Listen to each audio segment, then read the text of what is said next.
Welcome back, students. So, in continuation of cell chapter, I discussed about different parts of cell, and in that reference, I explained you that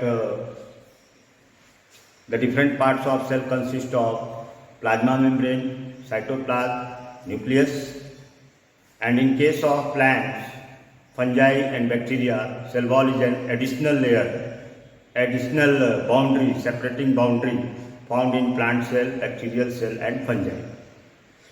Now I will discuss the part of cell, and in that reference I am going to explain you about plasma membrane. As I told you earlier that plasma membrane, it is known as limiting or separating boundary.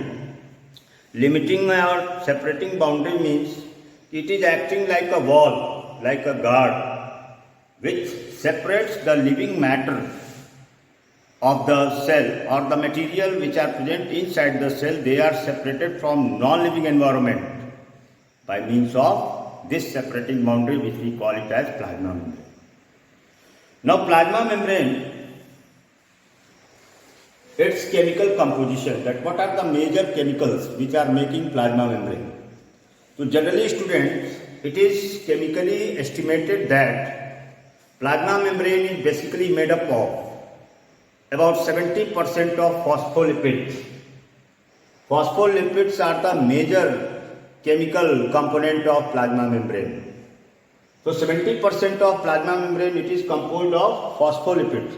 The lipid molecules, they consist of phosphorus. So we call it as phospholipid. The second major chemical component of plasma membrane is proteins, and the third component of plasma membrane is carbohydrate. So it is a general estimation that plasma membrane, it consists of, or it is made up of about 70% of phospholipid, 20% of about proteins, and 10% is of carbohydrates. But the major portion of plasma membrane is phospholipid. Then we are coming to the structure of plasma membrane. Since it is a separating or limiting boundary which separates the living matter of cell from non-living surrounding or non-living environment. So generally it is when we observe ultra microscopic structure of plasma membrane, the ultra microscopic structure of plasma membrane reveals that it is a trilaminar structure. Trilaminar structure means it consists of three layers, in which there are two layers of phospholipid, that is known as phospholipid bilayer, and single layer of protein.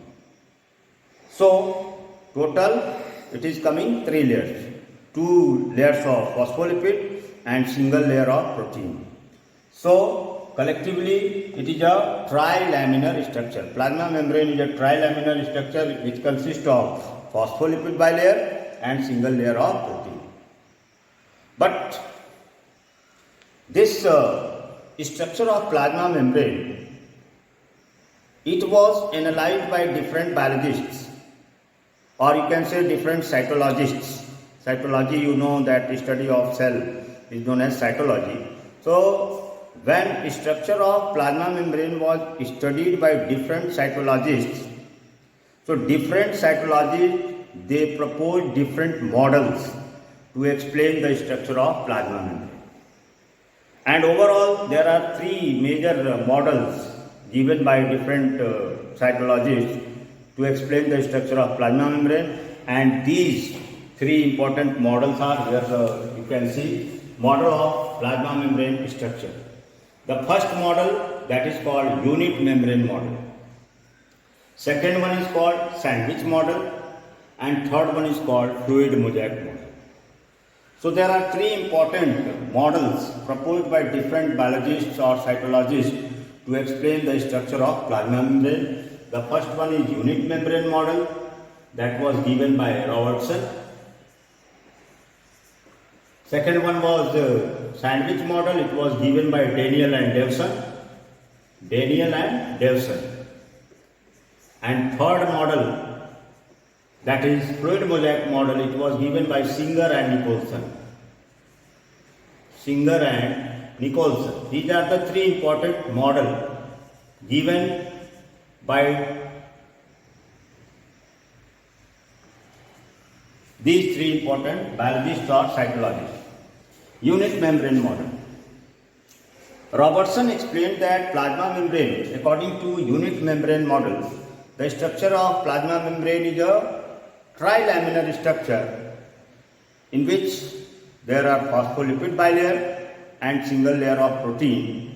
But all these three layers, they are conjoined together in such a way that it's appear like a single.